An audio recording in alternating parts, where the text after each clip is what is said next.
আসসালামু আলাইকুম, কেমন আছেন সবাই? আশা করছি সবাই সুস্থ আছেন, ভালো আছেন। আলহামদুলিল্লাহ, আল্লাহ অশেষ মেহেরবানিতে আমরাও ভালো আছি। চলে এলাম আরও একটি নতুন ব্লগ ভিডিও নিয়ে। বেশ কয়েকদিন হলো আমি আমার চ্যানেলে রেগুলার হতে পারছি না, কারণ আমি খুবই ব্যস্ত ছিলাম। এখন থেকে ইনশাআল্লাহ চেষ্টা করব আপনাদের সাথে কানেক্ট থাকার, ট্রাই করব আর কি। কতটুকু পারবো জানি না। তো এই তো দেখতে পাচ্ছেন কিছু ভিডিও ছিল আমার গ্রামের বাড়িতে, আমি একটু একটু করে ক্লিপ রেখেছিলাম, তো সেগুলি আপনাদের সাথে শেয়ার করছি। আশা করছি ভালো লাগবে। তো চলুন পুরো ভিডিওটা দেখে নিই। আমি যখন বাড়িতে ছিলাম তখনকার ভিডিও এগুলা। তো এখানে দেখতেই পাচ্ছেন পিঠা বানাচ্ছে। এটা হচ্ছে মুঠা পিঠা বলি আমরা, এক এক অঞ্চলে এক এক নামে পরিচিত, কিন্তু আমরা মুঠা পিঠা নামেই চিনি। অনেকেই নাকি মেরা পিঠাও বলে, অঞ্চল ভেদে আর কি এটার নাম। আমি সব নামই বলতে পারবো না, জাস্ট আমি দুইটা নামই জানি, একটা হচ্ছে মোটা পিঠা আরেকটা হচ্ছে মেরা পিঠা। তো যাই হোক, মোটা পিঠার জন্য আমার ননদ আগে গুঁড়িগুলো একদম ভেজে নিয়ে, ঝরঝর করে ভেজে, এরপর লবণ দিয়ে এটাকে ডো বানিয়ে নিয়েছে। এরপর হাত দিয়ে এরকম শেপ দিয়ে পিঠাগুলো বানিয়ে নিচ্ছে। এই পিঠাগুলি একদম সিম্পলি, একদম সাদামাটা, তবে খেতে খুবই ভালো লাগে। জামালপুর ময়মনসিংহের লোকেরা আসলে আমার মনে হয় এটা সবাই মোটামুটি ঘরে এটা বানাবেই, শীতের পিঠা হিসেবে এটা থাকবেই।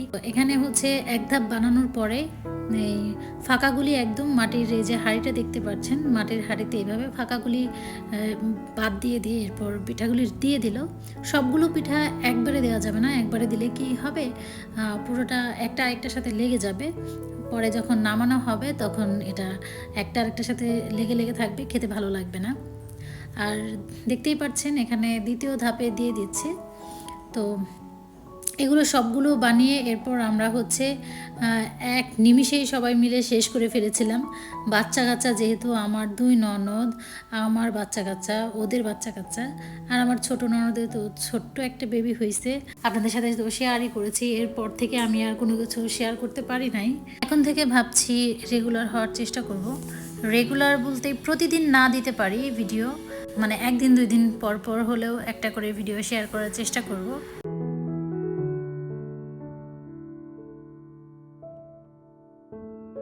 এদিকটায় আমাদের পিঠা হয়ে গেছে, এখন এটাকে আমি নামিয়ে নেব। আমি বলছি যে এটা আমি নামাবো, তাই আমি নামাইছি। এই তো দেখতেই পাচ্ছেন অনেক গরম ছিল এটা, আর পিঠাগুলি দেখতেই পাচ্ছেন কত সুন্দর হয়েছে, একদম একটা আরেকটার সাথে কোনোভাবে লাগে নাই, এত সুন্দর হয়েছে। তো বলতে হবে আমার ননদের অনেক এক্সপিরিয়েন্স আছে। আর এদিকটায় হচ্ছে তেলের পিঠা বানাচ্ছে। তেলের পিঠা বলতে এটাকে আমরা গ্রাম্য ভাষায় তেলের পিঠাই বলি, এটাকে অনেকেই পোয়া পিঠাও বলে থাকে। আমরা সচরাচর তেলের পিঠাই বলি। বলো আরেকটা কথা। আল্লাহ, এটা এখন মুখে নেওয়া হয়েছে, এটা তারপরে এটাতে পানি দিয়ে পরবর্তী করা হবো আর কি। রেস্টে রেখে দিন এখন। শেষ আমাদের এই পর্যন্ত। পরবর্তী ভিডিও দেখার অপেক্ষা করুন, এত বেশি হবো না।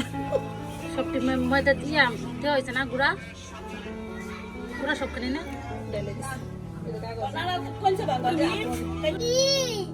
তেলের পিঠা বানাবে এখন।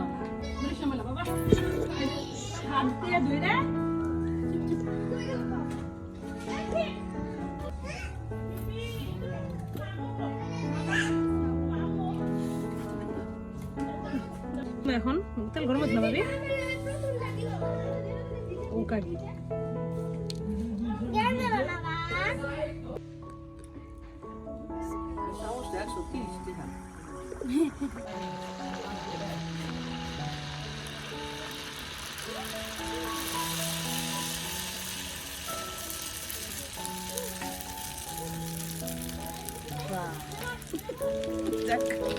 প্রথম পিঠাটা আমাদের একটু সমস্যা হয়েছিল, কিন্তু প্রথমটা সবার এরকমই হয়।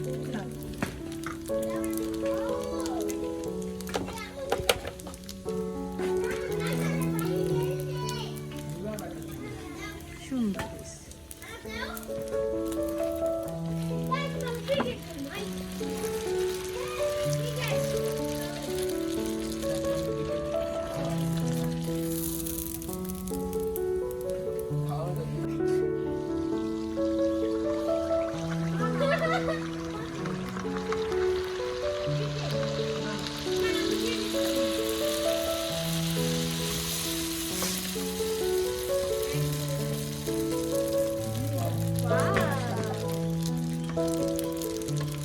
এই, কপি করলো।